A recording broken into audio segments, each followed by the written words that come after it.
തെളിച്ചമേകാൻ പൊൻപുലർക്കാലം വെളിച്ചമാകുമ്പോ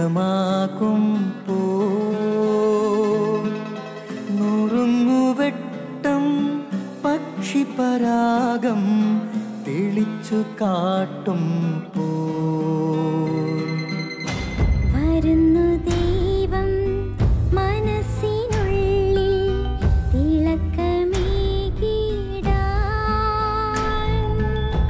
തരുന്നു ധ്യാന പ്രകാശമാർക്കും വിളക്ക് വയ്ക്കുമ്പോൾ നുറുങ്ങുവെട്ടം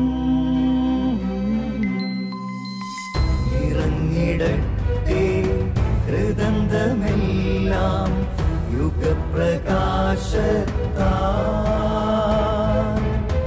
മറഞ്ഞിടട്ടെ മനാന്ധകാരം യുഗപ്രസാദത്താൽ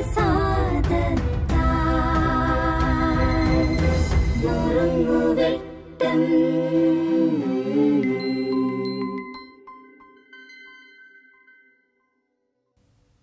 പ്രിയ സഹോദരി സഹോദരന്മാരെ, വിശുദ്ധ ബൈബിളിൽ മനുഷ്യൻ നിരാശപ്പെടാതെ നിലനിൽപ്പോടെ പ്രാർത്ഥിക്കണമെന്ന് പഠിപ്പിക്കുന്ന നിരവധി രംഗങ്ങളുണ്ട്.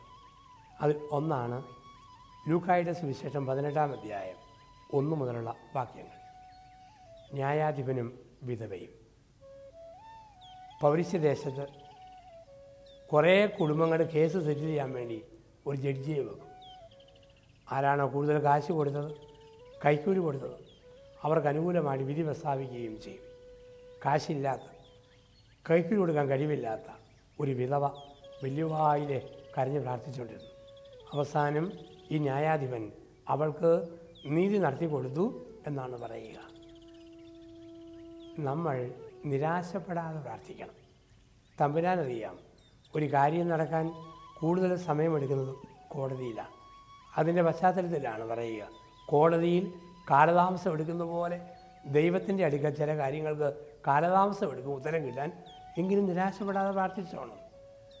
ഒരുപാട് നാളായിട്ട് പ്രാർത്ഥിച്ചിട്ടും ഉത്തരം കിട്ടാത്ത പ്രാർത്ഥനകളില്ലേ? അതല്ലേ ബൈബിൾ പഠിപ്പിക്കുന്ന പാഠവും.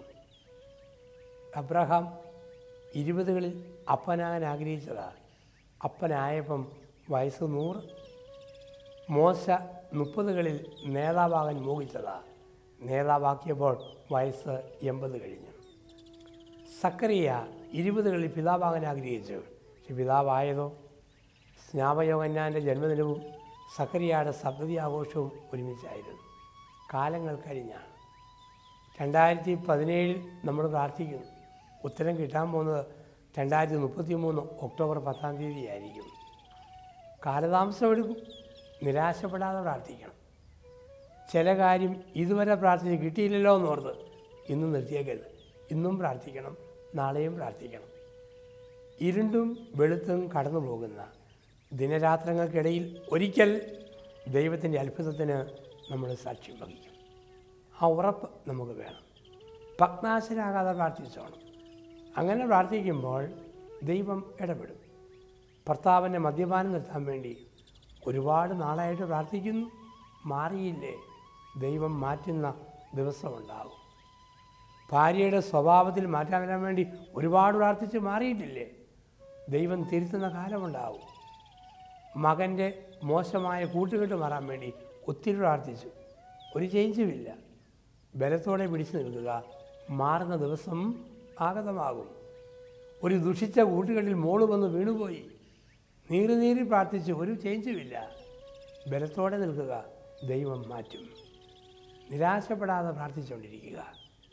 എന്തെങ്കിലും ഒരിക്കൽ ദൈവത്തിന് അത്ഭുതമുണ്ടാകും. പ്രാർത്ഥിക്കുമ്പോൾ എന്ത് സംഭവിക്കും? പിടിച്ചു നിൽക്കാനുള്ള കെൽപ്പ് നമുക്ക് കിട്ടുകയും ചെയ്യും. ഒരു കരുത്ത് നമുക്ക് ലഭിക്കും. അതാണ് പ്രാർത്ഥനയിൽ സംഭവിക്കുന്ന ഒരു വലിയ അത്ഭുതം. ഒരു വലിയ കരുത്ത്, ഒരു വലിയ കെൽപ്പ് ദൈവം നമുക്ക് തന്നുകൊണ്ടിരിക്കും. നിരാശപ്പെടാതെ പ്രാർത്ഥിക്കുക. കിട്ടുകയില്ല എന്നുള്ള ചിന്ത മാറ്റുക. എൻ്റെ ദൈവം തരും, ഉറപ്പോടെ പ്രാർത്ഥിക്കുക. ഇന്നത്തെ ദിവസത്തെ സകല ജോലി വേലകളിലും ഈ ബോധ്യത്തോടു കൂടി നമുക്ക് പ്രാർത്ഥിക്കാം.